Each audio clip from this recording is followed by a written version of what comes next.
everything looks perfect from the outside. Birds chirping, sprinklers hissing across manicured lawns, and neighbors waving as they head to work. But behind one particular fence, a man stood still, staring at a cracked retaining wall that had grown worse each passing week. His name was Daniel Parker, a homeowner who believed he had done everything right. He paid his dues, followed the HOA rules, kept his yard trimmed and neat. But now, staring at that jagged wall behind his backyard, Daniel felt a familiar weight in his chest, the kind that comes from being ignored for too long. He had reported the damage months ago. The first crack was small, barely noticeable unless you were really looking. But Daniel noticed, because it stood right behind his children's swing set. Each time his kids played there, he couldn't stop looking at that wall.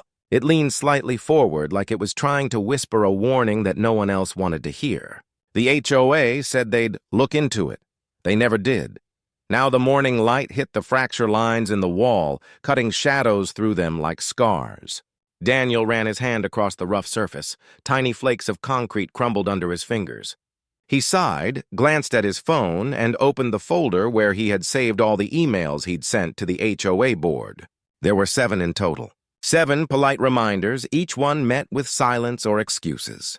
We'll schedule an inspection soon. We're waiting on approval from the maintenance committee.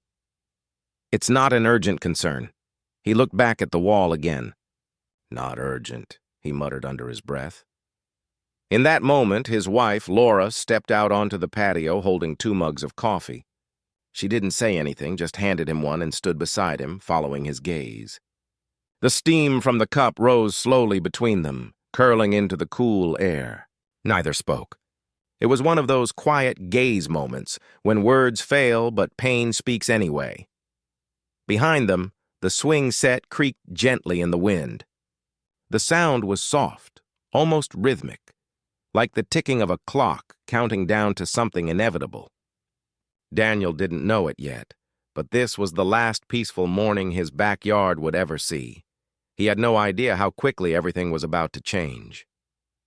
Weeks earlier, he'd attended an HOA meeting, sitting quietly in the back as the board discussed landscaping budgets and community pool hours. When he finally raised his hand to bring up the wall, the room went uncomfortably silent. The president of the board, Mr. Collins, looked up briefly and gave a polite smile. "We'll handle it soon, Daniel," he said. "It's probably nothing serious. Probably nothing serious." Those words would echo in Daniel's mind again and again, like a cruel joke. But the truth was, he could already feel the wall shifting. Late at night, when the wind blew hard or the rain hit the ground heavy, he could hear a faint crackling sound outside, concrete under pressure, fighting gravity inch by inch. Sometimes he'd step out with a flashlight, his breath visible in the cold air, and just stand there staring. He didn't tell Laura how much it bothered him. He didn't want to worry her. Still, she noticed the way he'd glance toward the backyard every time thunder rolled in the distance. She noticed how he'd check the foundation after every storm, quietly, without saying a word. One evening, after putting their kids to bed, Daniel found one of their small red toy trucks stuck in the dirt right next to the base of the wall. He picked it up, brushed it off, and set it on the patio railing. It wasn't just a toy, it was a reminder. His kids played here, his family lived here, and yet the people responsible for keeping this community safe didn't seem to care. That little red truck would stay there for weeks, forgotten by everyone but Daniel. Later, when everything collapsed, that same toy would be buried under tons of broken concrete. The cracks deepened over the next few days. Rain seeped in, widening them. Daniel sent another email, then another. He even left a voicemail. Still no response. The HOA's silence became louder than any storm. Sometimes neglect doesn't look like shouting or fighting. It looks like nothing. Just quiet indifference while something precious falls apart. One night, a storm rolled in faster than the forecast predicted. Lightning flashed in the distance, and Daniel stood at the glass door, watching the rain pour down in sheets. Water raced across the ground, pooling near the wall. He wanted to believe it would hold, but deep down, something told him it wouldn't. He turned to Laura, who sat on the couch reading, and tried to smile. "We'll be fine," he said softly. She nodded, trusting him, unaware that the next morning their backyard would be unrecognizable. As thunder shook the house, Daniel found himself whispering a quiet promise to no one in particular. If that wall goes down, they'll finally listen. But he didn't want to be right. That night, while everyone slept, the cracks grew deeper. The soil behind the wall, soaked with rain, pressed harder. Every second brought it closer to breaking. And as the lightning flashed across the sky, that small red toy truck on the patio glowed faintly under the storm's light, a silent symbol of what was at stake. The next morning would bring chaos, anger, and accusations. It would expose how quickly people in power try to rewrite a story when they're the ones to blame. But for now, everything was still. Just the sound of rain against the glass, a father watching the storm, and a wall waiting to fall.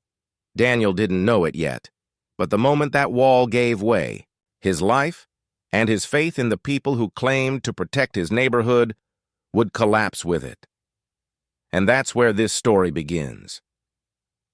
The morning after the storm, Daniel woke to the sound of silence. No birds, no wind, just an eerie stillness that pressed against the house. The air was heavy, thick with that damp smell that follows a long night of rain. He rubbed his eyes and walked toward the sliding door, his bare feet cold against the hardwood floor. For a second, he thought he was still dreaming. Then he saw it. The retaining wall, the same one he had begged the HOA to repair, was gone. It hadn't just cracked or shifted. It had completely collapsed. Huge chunks of concrete lay scattered across the backyard, half buried in the wet earth. The once flat lawn now sloped into a crater of mud and debris. The swing set was twisted and bent, one chain dangling loose.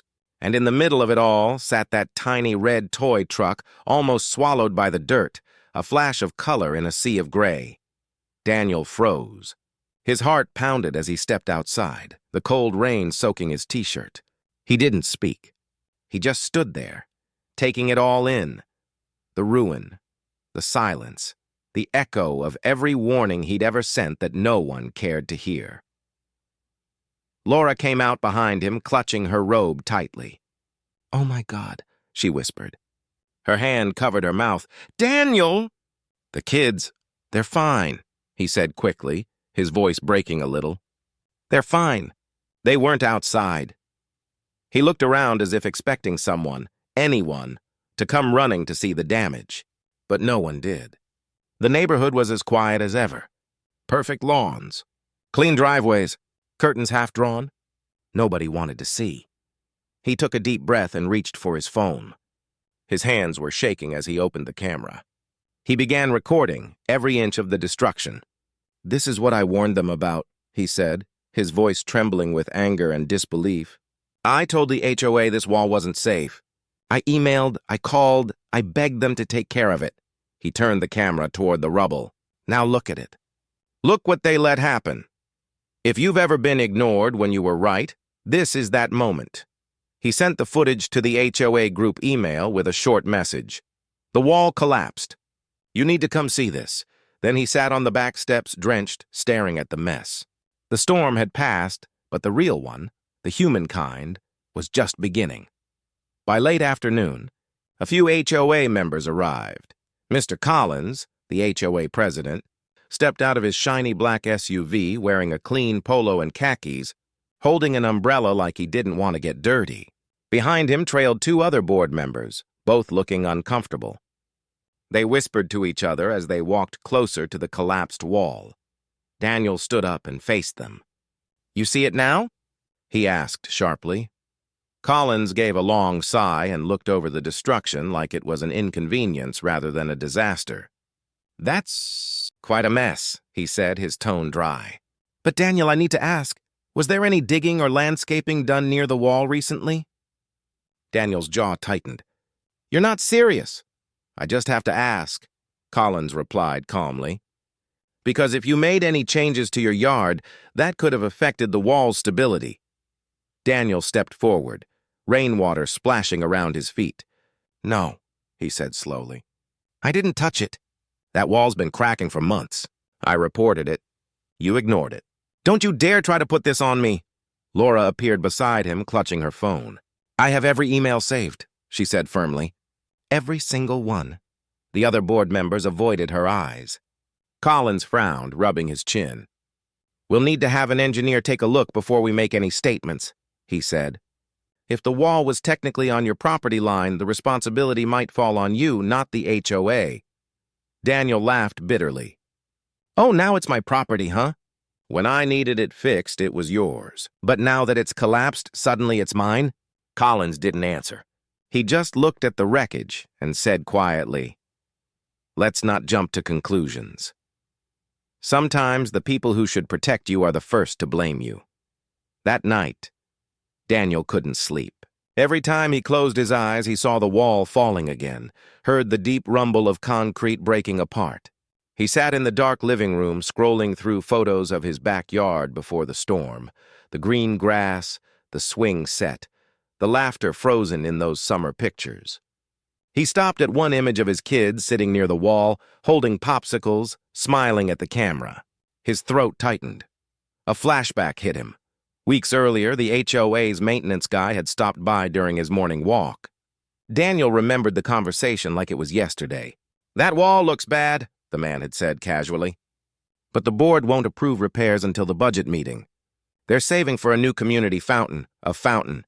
They ignored a collapsing wall to build a fountain. Daniel clenched his fists as the memory replayed in his mind. Back then, he had thought maybe it wasn't urgent. Maybe he was overreacting. But now, with his yard destroyed and his family shaken, he realized how much trust he'd wasted on people who cared more about appearances than safety. The next morning, a letter was taped to his front door. It was from the HOA. He tore it open and read the first line, Notice of Property Damage Responsibility. His stomach dropped. The letter claimed that after a preliminary review, the HOA had determined the collapse may have been caused by soil movement or possible homeowner interference.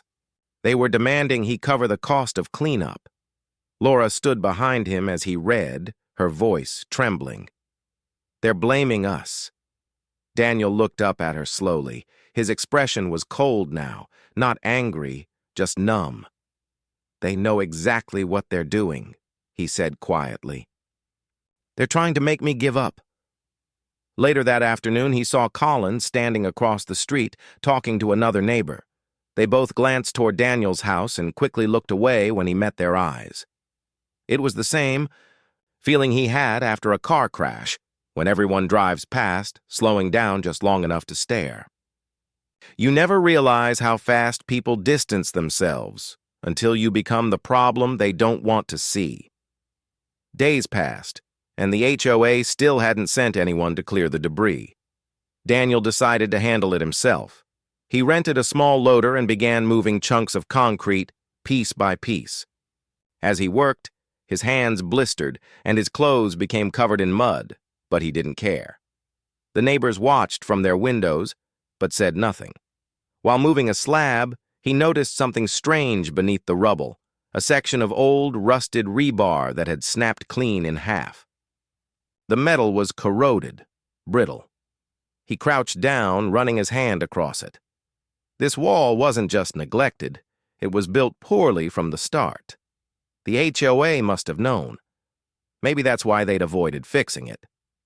Maybe they were afraid that if they acknowledged the problem, it would expose how many other things they'd ignored. That night, Daniel sat at his kitchen table, staring at the photos he'd taken of the rusted metal. He opened his laptop and began typing a detailed post for the neighborhood community forum. He wasn't angry in his words. He was calm, factual, and direct. He attached the pictures, the timeline of his complaints, and the copy of the HOA's blame letter. Then he hit post. Within hours, comments started flooding in. Other homeowners shared their own stories. Cracked sidewalks, broken sprinklers, fallen fences. Everyone had been ignored. The truth was finally out. Daniel leaned back in his chair and exhaled. For the first time in months, he felt something close to control. But that feeling didn't last long. The next morning, his phone buzzed with a new message. It was from Collins. We need to talk immediately. You violated HOA communication policy by posting defamatory statements online. Daniel stared at the message, his jaw tightening. A new threat was forming. They weren't just going to ignore him anymore. They were going to fight him. He looked out the window at his backyard, at the ruins of what used to be his family's happy place. The red toy truck was still there, half buried in the mud. He walked outside, picked it up, and wiped it clean.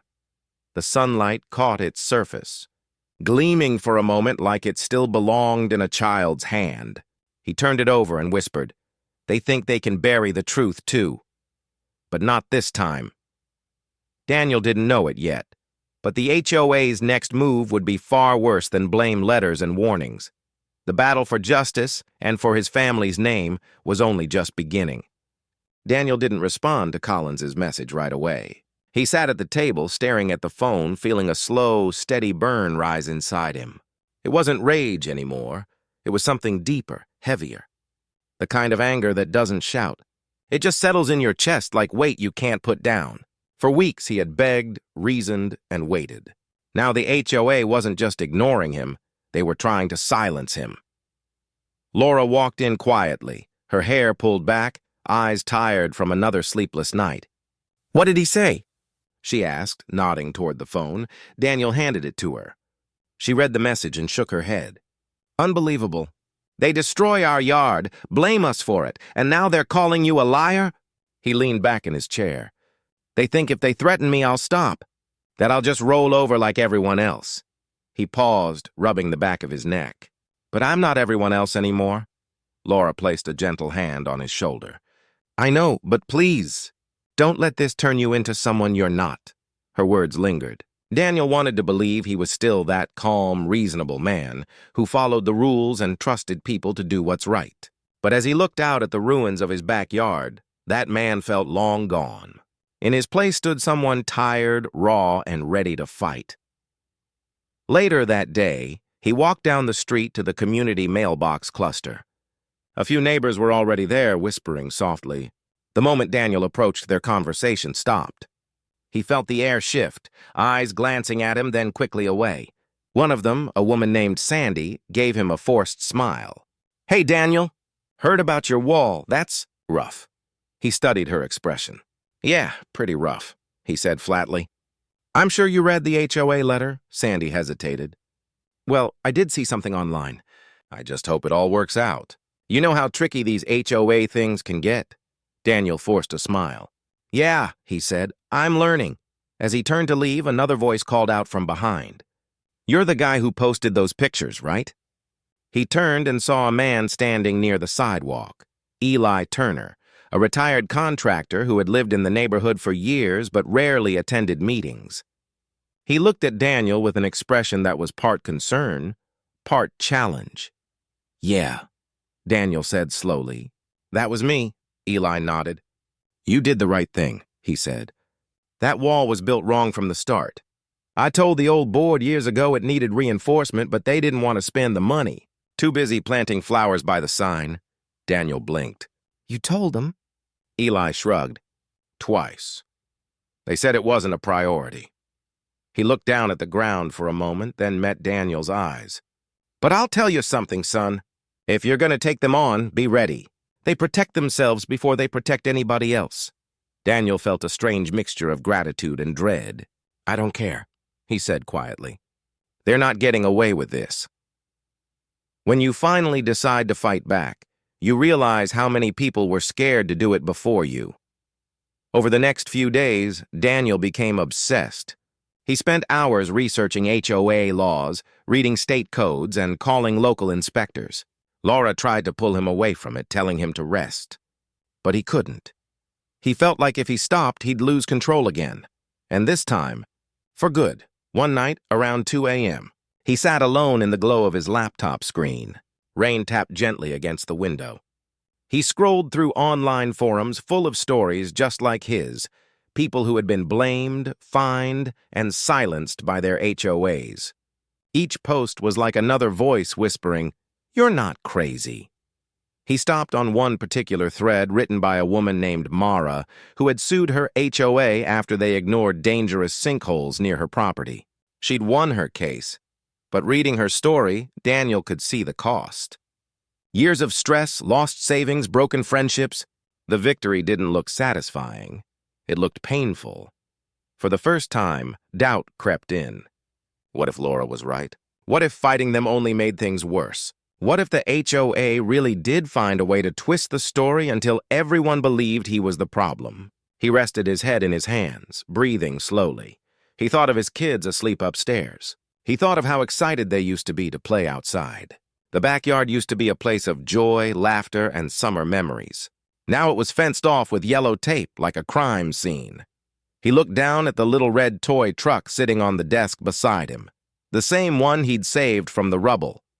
He'd cleaned it, but mud still clung to the wheels. It wasn't just a toy anymore.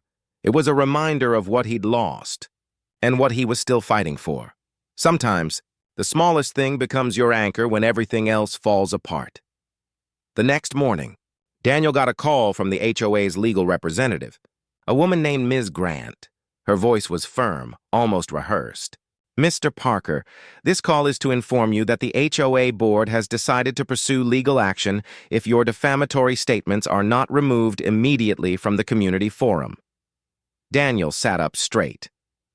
Defamatory? Everything I said was true. I have proof. I'm sure you believe that, she said smoothly.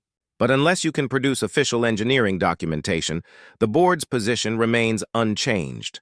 You'll receive a formal notice soon. He gripped the phone tighter. You people ignored me for months. My property's destroyed because of your negligence, and now you're threatening me. Ms. Grant's tone didn't change.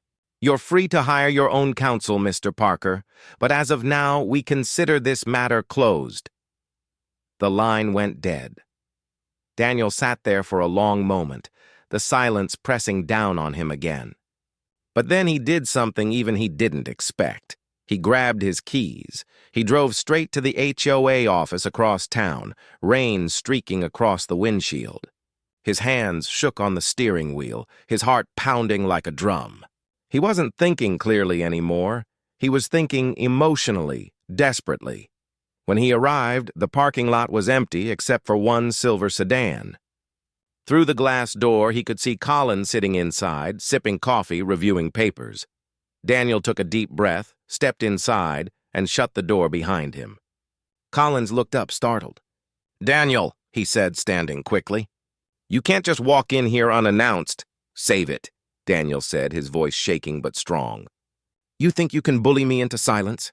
You ignored every warning. You lied to my face, and now you're pretending this is my fault? Collins raised his hands, trying to stay calm. No one's pretending anything. We're just trying to protect the community. Protect the community? Daniel snapped. You're protecting yourselves. You'd rather destroy one homeowner than admit you messed up. Collins exhaled slowly. Look, he said, you're a good guy, but things happen. The wall was old. Maybe you should just accept the insurance payout and move on. Daniel's voice dropped. You know it wasn't age. You know that wall was weak from the start. For a brief second, Collins's eyes flickered. Guilt, maybe, or fear. You don't understand how much this will cost if it becomes public, he said quietly. We have to think about the community budget. And there it was, the truth beneath the politeness. They weren't trying to protect the neighborhood. They were protecting their money, their image, their comfort. Daniel took a step closer. So you'd rather ruin my family than admit your mistake? Collins didn't answer. The silence between them felt sharp, dangerous. Daniel realized something then. This wasn't just about a wall anymore. It was about power. It was about the way people in charge convince themselves they're doing the right thing even as they hurt others. He turned and walked toward the door. You can hide behind your board all you want, he said quietly. But I'm not going away. When Daniel stepped outside, the rain had stopped. The air was still heavy, but clearer somehow. He took a deep breath, trying to calm the storm inside him. But as he reached his car, his phone buzzed again. A text message from an unknown number. You should really stop posting about the HOA before things get worse. No name, no number. Just that single message. Daniel stared at it, his grip tightening around the phone. Someone was trying to scare him now. He glanced back toward the building where the blinds were half closed. For the first time, he wondered how deep this really went. How many people were involved? How many knew the truth and chose silence? As thunder rolled faintly in the distance, Daniel realized something chilling. This wasn't just negligence anymore. It was manipulation, and it was about to get personal. He got into his car, started the engine, and looked at his reflection in the rearview mirror. His eyes were tired but steady. The man staring back wasn't the same one who'd sent polite emails months ago. This was someone who had nothing left to lose, and as he pulled out of the parking lot, he whispered to himself, "They wanted a fight. Now they've got one." Daniel drove home with his hands gripping the steering wheel so tightly his knuckles turned white. His mind wasn't just racing, it was spiraling. The text message replayed in his head like an alarm he couldn't silence. "You should really stop posting about the HOA before things get worse." The words felt cold, threatening, and far too personal. Whoever sent it knew exactly what they were doing. They wanted him scared. He pulled into his driveway and sat in the car for a moment, staring at his house. The rain had stopped hours ago, but the yard still looked like a battlefield. The fallen wall, the torn grass, the deep mud pits. It was all there, silent but screaming. It wasn't just a broken yard anymore. It was a wound that refused to heal. Laura opened the front door before he could even get out. Her expression said everything. "You got another message, didn't you?" Daniel nodded, holding out his phone. She read it and took a step back. "Daniel, this isn't just about the HOA anymore. This is getting serious." He sighed, rubbing the back of his neck. "That's exactly what they want. They want me scared enough to stop. But if I stop now, they win. And they'll do this to someone else next." Laura's voice trembled. "You can't fix a system that's designed to protect itself. You can't fight them alone." Her words hit him hard because deep down, he knew she was right. But it was too late to turn back. Too much had been lost already. That night, Daniel sat in the backyard under the dim porch light, staring at the remains of the wall. The sound of crickets mixed with the faint hum of traffic from the distance. He could feel the weight of every choice pressing down on him. He thought about calling the police, but what would he even say? That someone from his HOA was threatening him through text messages? They'd probably laugh or tell him to handle it civilly. He looked at the red toy truck sitting on the edge of the patio. It had become more than just a symbol. It was a reminder of how much he'd already lost to their negligence. He reached over, picked it up, and whispered quietly, "They're not burying this story. The moment you stop being afraid of them, that's when they start being afraid of you." The next morning, Daniel made his decision. He wasn't waiting anymore. He called a local news station. The reporter on the other end listened carefully as Daniel explained everything: the ignored warnings, the wall collapse, the blame letter, and the anonymous text. The reporter's tone shifted halfway through the call. "This sounds serious," she said. "Would you be willing to speak on record?" Daniel hesitated. His heart pounded. He thought of his kids, his wife, the quiet life they used to have before all this chaos. But then he looked out at the ruins again and knew he couldn't stay silent. "Yes," he said finally. "I'll tell everything." 2 days later, a small news van pulled up in front of his house. A young reporter named Angela Carter stepped out, holding a notepad and a camera bag. Her tone was professional but kind. "Mr. Parker, thank you for reaching out. I read your messages. It's awful what happened. If it's okay, we'd like to film some shots of the wall and do a short interview."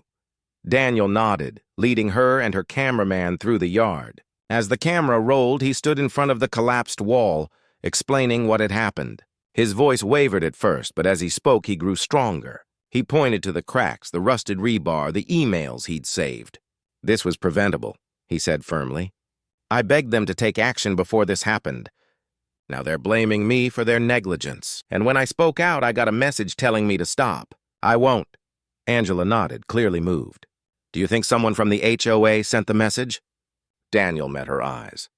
"I know they did." The interview ended and the cameraman packed up quietly. As they were leaving, Angela paused and turned back. "You know, once this airs, they'll have to respond," she said softly. "Are you ready for that?" Daniel smiled faintly, though his eyes showed exhaustion. I've been ready since the day that wall fell. Some fights don't make you stronger. They just show you who you really are when everything else breaks. That evening, as the sun set behind the neighborhood, Daniel and Laura sat together watching the sky turn orange and purple. For the first time in weeks, there was a flicker of hope. Maybe finally someone would listen. But hope is fragile. The next morning, everything changed again. When Daniel stepped outside to grab the newspaper, he froze. Spray painted in red across his driveway were the words, "Liar and Troublemaker." His stomach dropped. He spun around, scanning the street, but no one was there. Every house looked peaceful, untouched, as if nothing had happened. Curtains moved in one window, then quickly shut. "Laura!" he shouted. She ran out, gasping when she saw the words. "Oh my God!" He crouched down, touching the paint. It was still wet. The smell of chemicals filled the air. Someone had done this during the night. Someone wanted to send a message. "This is their response," Daniel said quietly. His voice was calm, but his hands were shaking. "They want me humiliated." Laura knelt beside him, tears in her eyes. "We need to call the police." "I already know what they'll say," Daniel muttered. "No witnesses, no proof." He looked around at the houses, at the neighbors who were pretending not to see. This neighborhood isn't a community anymore. It's a cage. That night he barely slept. Every noise outside made him flinch. Every car that passed made him look out the window. The fear was real now, not just for himself, but for his family. By morning, the news story aired. It spread fast online, thousands of views in just a few hours. The comments were split. Half the people supported Daniel, calling the HOA corrupt. The other half accused him of lying for attention. But the one that hurt most came from a familiar name, Sandy, his neighbor. Her comment read, "We've lived here for years without issues. Maybe Daniel should take responsibility instead of blaming everyone else." Laura saw it before he did. "Don't read the comments," she said softly, trying to take the phone from his hand. He looked at her, eyes hollow. "It's not the strangers that hurt, it's the people who know the truth and still turn away. Sometimes betrayal doesn't come from enemies. It comes from the silence of the people you trusted." That afternoon, there was a knock at the door. Daniel opened it to find Eli standing there, wearing his old work boots and carrying a thermos of coffee. "You're holding up?" he asked. Daniel forced a smile. "Barely." Eli nodded, stepping inside. "I saw the news. You did the right thing, but I've been through something like this before. They won't go down easy." Daniel frowned. "You?" Eli sighed. "Years ago, I fought the same board over a safety issue. They threatened to fine me, spread rumors, even called my job. I ended up moving away for a while, but I came back because I couldn't let them scare me out of my home." He paused, his expression heavy. "You're doing what I couldn't finish." Daniel stared at him, the weight of those words sinking in. "Then maybe it's time someone does finish it." Eli gave a faint smile. "Just be careful, son. When you corner people who've built their lives on power, they don't back down. They break rules." That night, as darkness fell, Daniel sat outside again, watching the flicker of the porch light. He could feel something shifting in him. Fear and exhaustion were still there, but so was resolve. He had crossed a line now, and there was no going back. He opened his laptop and began drafting a formal complaint to the county inspector's office. It was long, detailed, and backed by every photo, email, and record he had collected. It wasn't just about his wall anymore. It was about holding people accountable who thought they were untouchable. When he hit send, a strange calm washed over him. The complaint couldn't be undone. It was official. It was real. Whatever happened next, it was already in motion. Outside, the wind began to pick up. The trees swayed against the night sky. Daniel looked at the red toy truck resting on the patio railing, still bright despite the dust. He picked it up and turned it in his hands, the metal cool against his skin. Then, somewhere nearby, a car door slammed. He looked up quickly. Headlights flickered across his driveway, then went out. Silence followed. He stepped closer to the edge of the yard, scanning the dark street, but saw nothing. Just shadows, just the hum of distant traffic. But he knew someone was out there, watching, waiting. The night had gone completely still again, just like the one before the wall collapsed. Daniel stood there for a long time, gripping that toy truck, his heart pounding in his chest. Deep down, he could feel it. Something else was about to break. Daniel didn't sleep that night. Every creak of the house felt louder than usual. Every gust of wind sounded like footsteps on the driveway. His pulse wouldn't slow down. He sat in the dim glow of his desk lamp, staring at the email confirmation from the county inspector's office. The complaint was officially filed. The first real step toward accountability. But with every minute that passed, an uneasy question kept circling in his head. Had he just made things worse? By morning, exhaustion had painted dark circles under his eyes. Laura quietly set a mug of coffee beside him and whispered, "You did the right thing." He wanted to believe that. He really did. But the silence outside the window didn't feel peaceful anymore. It felt like a warning. The whole neighborhood had gone still. Nobody waved. Nobody made eye contact. Later that afternoon, Eli showed up again. This time, he wasn't carrying coffee. He was holding an envelope. "You got this in your mailbox," he said, his face unreadable. Daniel frowned. "What is it?" "Looks like a letter from the HOA board." Daniel tore it open carefully. Inside was a formal notice titled, "Violation and Fine Notice, Unauthorized Media Communication." His hands trembled as he read. The HOA was fining him for defamation and public harm to community reputation. "This is insane," Daniel said, his voice cracking. "They're fining me for telling the truth?" Eli's jaw tightened. "They're trying to break you, Daniel. This is what they do. They twist everything." Laura came into the room and read the letter over his shoulder. "They're not just ignoring it anymore," she said quietly. "They're attacking you." Daniel slammed the paper onto the table. "They can't silence me. Not after what they've done." But before he could calm himself, his phone buzzed again. This time, it wasn't an unknown number. It was Sandy. He stared at the screen, hesitating before answering. "Sandy?" Her voice came through, cold and cautious. "Daniel, I saw your interview. You shouldn't have gone that far." Daniel felt his stomach turn. "That far?" "Sandy, the wall collapsed. It nearly crushed my son. How far would you go if that happened to your family?"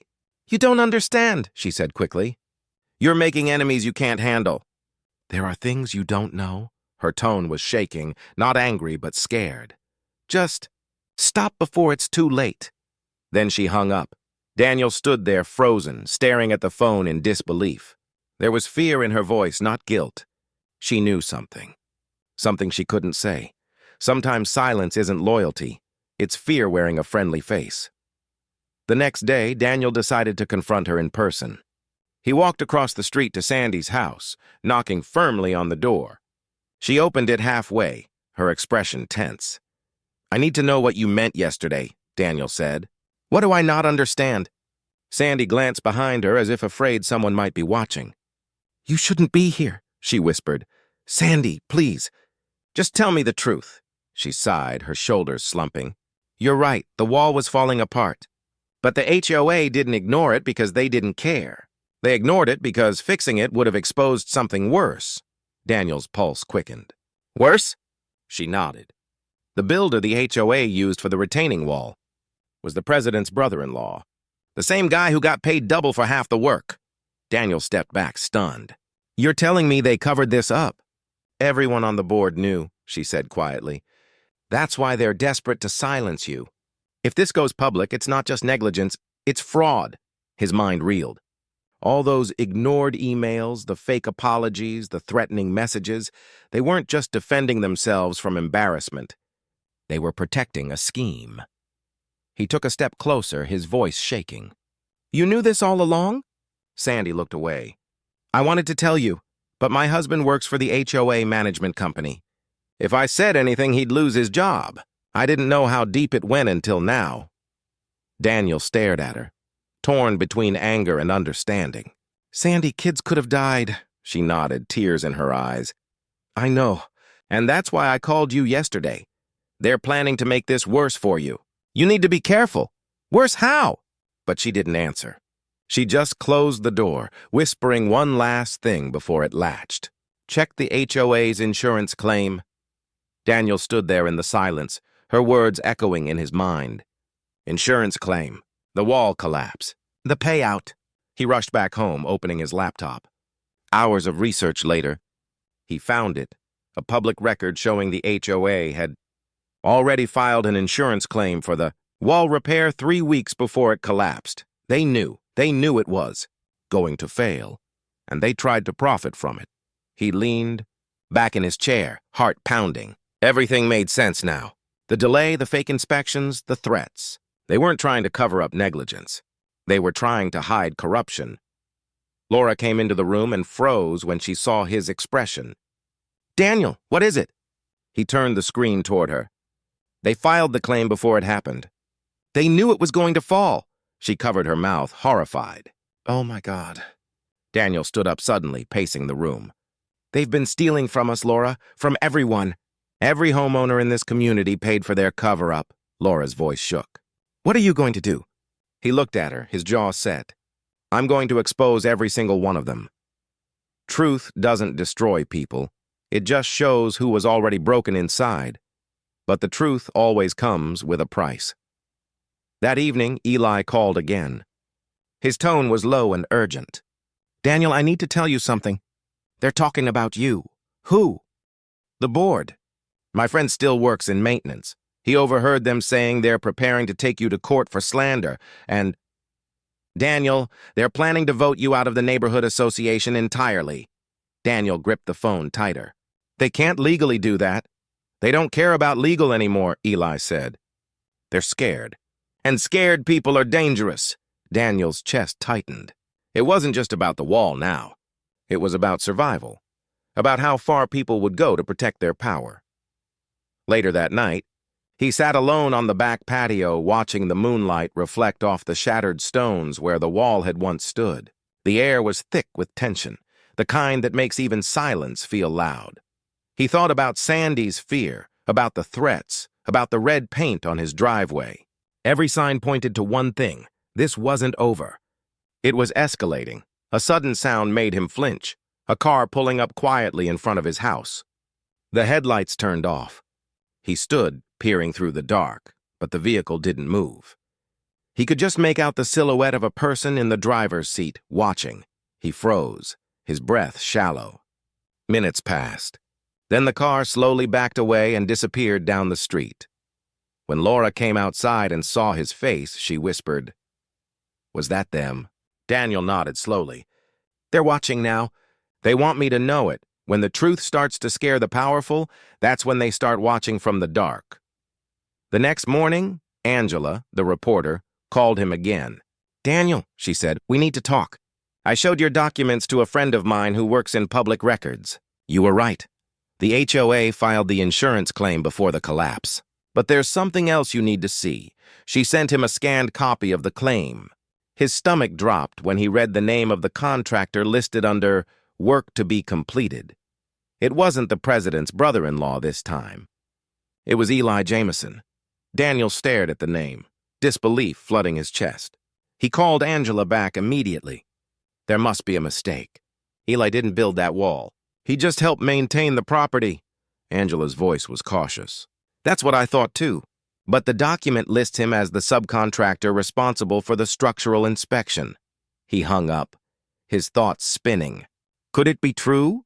The man who'd been helping him, who'd stood by him through everything, was connected to the collapse all along. He paced the floor, shaking his head. "No," he muttered. "It doesn't make sense." But then flashes of memory hit him.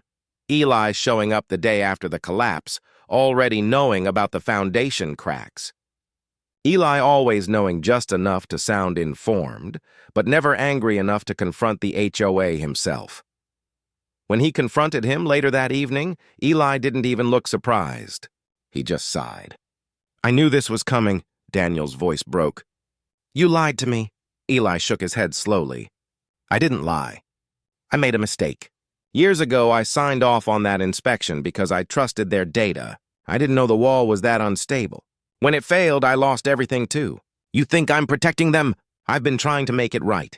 Daniel stepped closer. "By what?" Watching me tear my life apart while you sit quietly in the background? Eli's eyes darkened.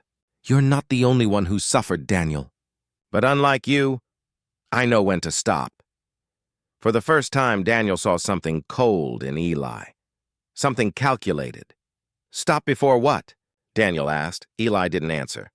He just picked up his thermos, gave one last look, and walked away into the fog. As the door shut behind him, Daniel realized the truth had just taken another turn. The man he thought was his only ally might have been part of the reason everything happened in the first place. The air in the house felt heavier than ever. Laura watched him from across the room, her face pale. Daniel, she whispered, what if this isn't just negligence anymore? What if it's something criminal? Daniel didn't respond. He just looked out the window toward the broken wall glowing faintly under the streetlight. The shadows seemed longer tonight, stretching further into the yard, like the past was finally catching up to him. And for the first time, he realized something terrifying. This story wasn't just about corruption. It was about betrayal. Rain poured hard that night, pounding the roof and windows like a warning from the sky itself. Daniel stood in his living room, staring at the flickering TV screen. The local news was replaying his story, his name, his face, his neighborhood. But now, they'd added a new line beneath his photo. HOA investigation deepens. Contractor under scrutiny. Eli's name was mentioned too. The reporter's voice was calm, factual, but the message hit like a storm. Records reveal that former maintenance contractor Eli Jameson was involved in the initial structural inspection of the retaining wall that later collapsed. Sources say an internal investigation is now underway. Daniel turned the TV off and stood there in silence. His heart was pounding so loud he could hear it in his ears. The one man he trusted, the man who told him to fight back, was part of the foundation of everything that broke. He walked to the window and pulled the curtain back. The street outside glistened under the rain, quiet and empty. But Daniel could feel it. The tension, the eyes, the unspoken threat that came from living in a neighborhood that smiled by day and plotted by night. Laura appeared behind him, wrapping a blanket around his shoulders. It's not your fault, she said softly. Daniel didn't respond. His voice had gone numb. He turned around slowly and looked at the red toy truck sitting on the mantel. It was still there, mud-stained but whole. It felt like the last pure thing left in his world. Hours later, he got a message from an unknown number again. No words this time, just a photo. It was his backyard, taken from behind the fence. Daniel froze, the air catching in his lungs. Someone had been there. Someone was still watching. He walked outside, rain hitting his face like shards of glass. The yard looked exactly like the photo, dark, silent, and full of ghosts. Who are you? He shouted into the night, his voice echoing across the wet lawns. You think you can scare me now? Only the sound of rain answered back. Sometimes silence is louder than any threat. It's the sound of people deciding how far they'll go. By morning, Daniel had made up his mind. He wasn't waiting for anyone else to fix this. The HOA board was meeting that afternoon in the community hall, and he was going to be there. Not as a victim, but as someone ready to end it. When he arrived, the air inside the hall felt electric. The board members sat in a tight circle at the front. Mr. Halpern, the HOA president with his polished tie and smug half-smile, and two other members beside him who barely met Daniel's eyes. Dozens of homeowners filled the seats behind Daniel. Some glared at him. Others looked quietly supportive but afraid to speak. Halpern cleared his throat. Mr. Parker, he began, his voice dripping with fake civility. Before we start, I'll remind you that this meeting is being recorded. I hope you'll keep things respectful. Daniel took a slow breath. Respect? His voice was calm but sharp. You've disrespected every person who trusted this board. You ignored my warnings, lied about inspections, and then tried to blame me for your negligence. Murmurs rippled through the crowd. Halpern raised a hand. You're making very serious accusations. Daniel stepped closer. Accusations? You filed an insurance claim before the wall collapsed. You knew it was going to fail. Halpern stiffened. His smile faltered for the first time. You don't know what you're talking about. I know exactly what I'm talking about, Daniel shot back. And so does the county inspector. And the news station. You tried to bury the truth under paperwork, but you left a trail, and I've already turned it all in. The room went dead silent. Halpern's voice broke through the quiet tighter now. This meeting is over. Daniel slammed a thick folder onto the table. No, it's not. You're done running. The truth's already out there. When the truth finally walks into the room, lies don't disappear. They just run out of places to hide. A woman from the board, Ms. Leary, spoke up suddenly. He's right. Everyone turned toward her. Halpern's head snapped in her direction. What are you doing? He hissed. She stood up, trembling slightly but firm. You can't keep pretending, Richard. You told us to stay quiet. You said you'd handle it. I didn't know you were hiding this. Halpern's mask finally cracked. You're not helping yourself, Janet. I'm not helping you anymore, she said. I joined this board to help neighbors, not to cover for fraud. The tension in the room exploded. Voices rose, phones started recording, and homeowners leaned forward like they were watching something they'd waited for all year. Halpern looked around wildly. You people think he's some hero? He shouted, pointing at Daniel. He's been spreading lies to make himself look like a victim. That wall was his responsibility, too. He didn't maintain his side properly. Daniel stared at him in disbelief. You're still trying to twist it. Even now, Halpern's face flushed. I built this community. I've kept it standing while people like you tear it apart. Daniel stepped forward slowly. You didn't build anything. You bought silence and called it leadership. The room erupted again, this time with voices shouting over each other. Some were defending Daniel, others yelling for Halpern to step down. But amid the noise, Daniel noticed movement near the back of the hall, Eli standing quietly against the wall. Their eyes met. Eli looked tired, older somehow. He gave a slow nod as if to say, "Go on." Daniel turned back toward the board. This isn't about me anymore, he said, voice steady. This is about every person in this neighborhood who paid dues while you pocketed the money. Every family that trusted you while you gambled their safety. Halpern slammed his gavel on the table, his voice breaking. Enough! No, Daniel said.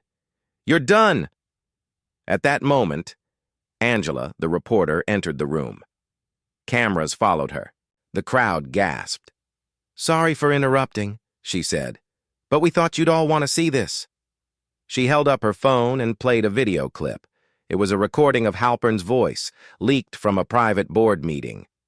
We can't rebuild that wall. It's cheaper to let the homeowner take the hit. Insurance will cover the rest. The sound filled the room like thunder. Halpern's face turned pale. His hands shook. Gasps echoed, followed by shouts. A man in the audience yelled, You lied to us! Another voice screamed, You stole from us! Halpern's composure collapsed entirely. He tried to speak, but no one was listening anymore. Laura stood at the back of the hall, tears in her eyes. Daniel turned toward her, their gazes meeting for the first time that day. Neither spoke, but both understood. It was over. The lie was dead. Sometimes justice doesn't come with cheers. It comes with quiet hearts finally breathing again. The meeting ended in chaos. Police cars arrived within the hour.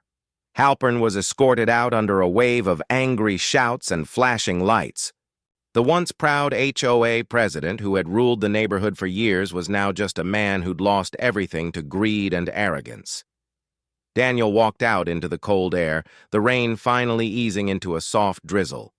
He felt weightless, but not happy. The truth had come out, but it had cost him more than he ever expected. Eli approached him near the parking lot. His voice was quiet. You did it. Daniel looked at him for a long moment. No, he said. We did it. Even if we were on opposite sides. Eli nodded. Maybe now we can fix what's left. They shook hands, a gesture heavy with forgiveness and sorrow. Back home, Daniel walked through the backyard one last time before going inside. The air smelled clean after the rain. The Ground was still uneven, scarred from the collapse, but something about it felt calmer now, like the land itself was ready to heal. He picked up the red toy truck from the patio, brushing off the dirt. The same toy that had survived the wall's fall, the rain, the chaos. It was more than just a toy. It was proof that even after everything crumbles, something always endures. He placed it back on the patio wall and stood there quietly, breathing in the night air. The faint sound of children's laughter came from somewhere down the street. The neighborhood wasn't silent anymore. Laura came outside, standing beside him. "It's really over, isn't it?" she whispered. Daniel smiled softly. Almost. He looked out toward the far end of the property, toward the shadows near the trees. For a moment, he thought he saw movement, a figure, watching. But when he blinked, it was gone. He didn't feel fear this time, only calm, because now the truth was no longer hiding in the dark, and in that still, wet air, Daniel finally exhaled, free for the first time since the day the wall began to crack. The days that followed were quiet, eerily quiet. The kind of silence that doesn't feel peaceful but instead feels empty, like the air itself is trying to remember what used to fill it. The police cars stopped coming. The reporters moved on to their next story. The neighbors who had once whispered behind curtains now waved again, timidly, pretending they hadn't been part of the same silence that allowed it all to happen. The HOA building sat locked and dark. Its proud brass plaque was gone, leaving behind a pale rectangle of unweathered brick. A symbol, Daniel thought, of how easy it was for people to remove their guilt once the light hit it. He still woke early, out of habit. He'd make coffee and stand by the kitchen window, staring out at the backyard. The soil still carried scars from the collapse, deep and uneven. The grass hadn't grown back yet, but wildflowers had begun to push through. Small, delicate, stubborn things. Blooms that didn't ask for permission to exist. Laura joined him most mornings. She didn't say much, and neither did he.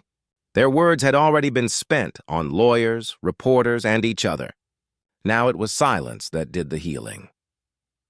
One afternoon, Daniel took a slow walk down the main street. Mailboxes leaned slightly, cracked from years of rain and neglect. A few houses had "for sale" signs posted out front. Others had replaced their manicured hedges with real gardens, messy, colorful, alive. Mrs. Caldwell, one of the oldest residents, waved from her porch. "You did good, Daniel," she said softly as he passed. "We were all too afraid to speak. But you gave us our voice back." He smiled politely, but didn't stop. The truth was, he didn't feel like a hero.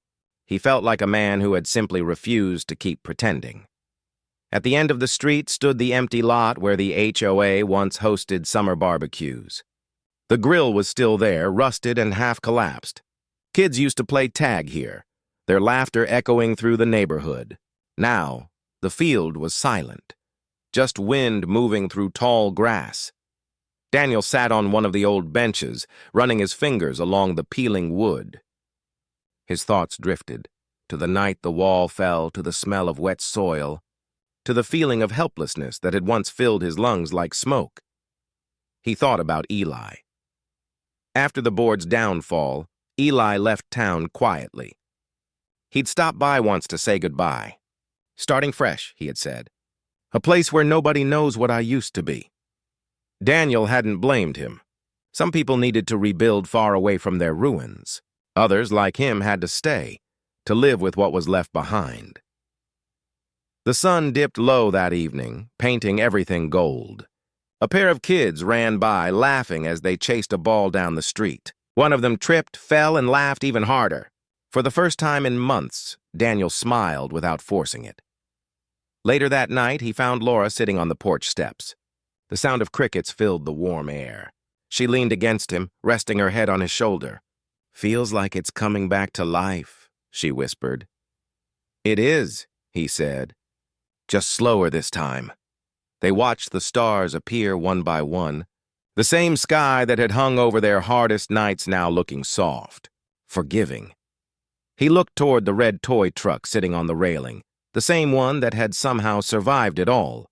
Its paint had faded even more, and one wheel was missing, but it still stood there, solid. Daniel reached over, picking it up gently. That small toy had become a reminder, not just of what they lost, but of what refused to break. The next morning, a letter arrived in the mail. It was from the county office, final notice confirming that the neighborhood's management was officially being dissolved. The HOA, after years of control, was gone. Daniel read it twice, then set it down. No cheers, no victory dance. Just relief. That night, a few neighbors gathered in the cul-de-sac. Someone brought lemonade, someone else cookies. The talk was quiet, unsure, but genuine. They spoke about repairs, about sharing the cost of rebuilding the retaining wall, not through a board, not through rules, but through each other. When someone asked Daniel if he'd take the lead, he shook his head. "No more leaders," he said. "Let's just be neighbors again." A laugh rippled through the group, soft, real, hopeful. In the weeks that followed, the transformation continued. The walls that once divided people began to crumble, both literally and metaphorically. Fences were repaired, but hearts mended slower. Still, there was something healing in the rhythm of rebuilding together. Laura started a small garden out front, planting flowers instead of the HOA-approved hedges they used to have. Bright daisies, wild lavender, sunflowers that reached toward the light. Daniel spent his weekends fixing the backyard. Each nail, each stroke of paint, felt like reclaiming a piece of peace. Some evenings he'd sit outside long after sunset, watching the streetlights flicker on one by one. There was a comfort in the ordinary again, but not everything returned to what it was. Some neighbors moved away, too haunted by the memories. Others stayed but rarely spoke of what happened. And Daniel learned to stop needing them to. He understood now that healing wasn't about everyone forgetting. It was about learning how to live with the truth and still find beauty in what remains. Months later, the red toy truck disappeared. He searched for it for a while, thinking maybe the wind had knocked it off, but he never found it. Strangely, it didn't bother him. He figured maybe one of the neighborhood kids took it, and that somehow felt right. Let it roll again. Let it live in someone else's story. The grass had fully grown over the backyard now, greener than before. The scars of the collapse were still there beneath the soil, unseen but real. And maybe that was the point. Some things don't need to vanish to lose their power. They just need to stop hurting. On the anniversary of the collapse, Daniel walked outside alone. The sky was soft and pink with the setting sun. He stood where the wall had once stood and closed his eyes. For a long time, he said nothing. When he finally spoke, it was barely above a whisper. "We're still here," and that was enough. He turned toward the house. The porch light glowed warmly. Inside, Laura was laughing at something on TV. The neighborhood hummed with quiet life. Someone mowing a lawn, a dog barking in the distance, a door creaking open next door. It wasn't perfect. It was real. As Daniel stepped inside, a breeze passed through the yard, brushing the tall grass. The wind carried the faint scent of rain, the kind that promised a new season instead of another storm. And in that small, unremarkable moment, everything finally felt okay. The truth had broken the walls, literally and figuratively, but what stood in their place was stronger. People learning how to live honestly again, without pretending to be perfect. That was the real victory. So if you've ever lived in a neighborhood where power looked prettier than honesty, or where rules mattered more than people, remember this story. Remember Daniel Parker, the man who refused to bow to silence. Remember how one truth, no matter how small, can shake an entire system built on fear, because every wall, no matter how tall, falls eventually. If this story moved you, make sure to subscribe to HOA Truth Tales for more real neighborhood stories that uncover power, pride, and redemption. Leave a comment sharing your thoughts. Whose side would you have been on? And don't forget to share this story with someone who believes the truth always finds its way out. As the final light of dusk faded and the first stars began to shine, Daniel sat quietly on the porch, hands folded, eyes soft. The world around him was still imperfect, still scarred. But it was his again. And in the silence, broken only by the hum of crickets, the story of the wall and everything it stood for finally came to rest. Sometimes the strongest thing a person can do isn't to rebuild the wall, but to leave it down.